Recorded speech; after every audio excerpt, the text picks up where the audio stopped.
Bonjour et bienvenue à notre confession de foi. Nous sommes en train de mettre en place ces vidéos pour annoncer, pour parler de notre confession de foi. Nous avons une confession trinitaire. Nous croyons Dieu le Père, le Fils et le Saint-Esprit. Nous croyons à l'autorité des Écritures et nous croyons que ces Écritures proclament le salut de l'homme.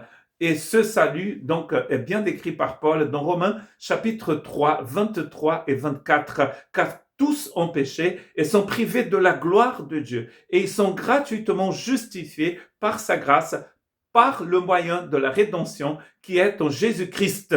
Ce texte de Paul est très intéressant. Il arrive ici au chapitre 3. Et si vous lisez Romains, d'une partie du chapitre 1 jusqu'au chapitre 3, verset 22, Paul va prendre une photo de la société de son époque, qui est vraiment très proche de toutes les sociétés de tous les temps. Et il va dire, voilà, les païens se comportent comme ça. Et il va citer des textes, des proverbes, textes des psaumes, pour montrer que l'homme est complètement perdu. Les païens, mais les juifs aussi. C'est la même chose qu'il va faire dans Éphésiens chapitre 2. Vous étiez morts, et après il va dire, nous aussi, nous les juifs aussi, nous étions éloignés de Dieu. Donc l'homme est perdu.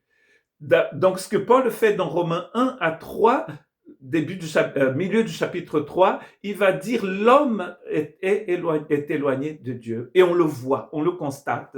Regardez, allumez la télé pendant quelques secondes après vous éteignez et vous allez voir ce que Paul montre dans Romains chapitre 1, 2 et 3. Et quand il arrive ici, c'est le début du but même de la lettre Romains, car tous ont péché et sont privés de la gloire de Dieu. C'est-à-dire, il a démontré en regardant les faits, en lisant les journaux de son époque, Internet et compagnie, qu'il n'avait pas, mais ça aurait été pareil.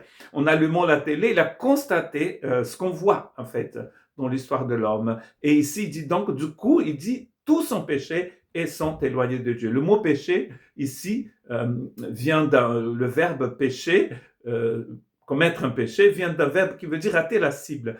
Tous ont raté la cible et sont éloignés de la gloire de Dieu. Mais ils sont gratuitement justifiés par la grâce de Dieu. Dieu fait que nous puissions penser, réfléchir et marcher comme lui à nouveau. Et cela est par le moyen de la rédemption, c'est-à-dire le rachat.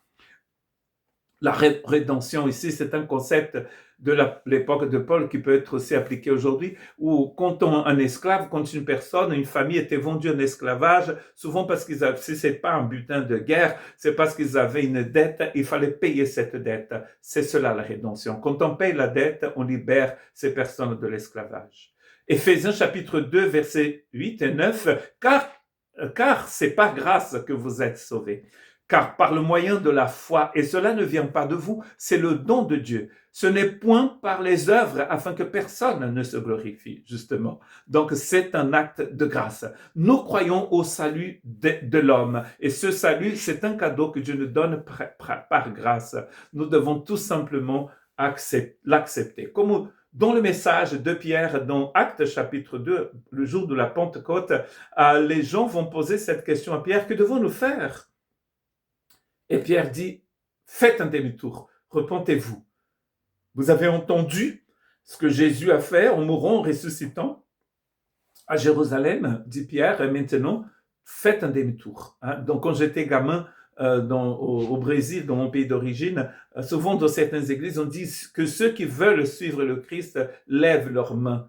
Donc, c'était une façon de dire, yes, je vais suivre le Christ.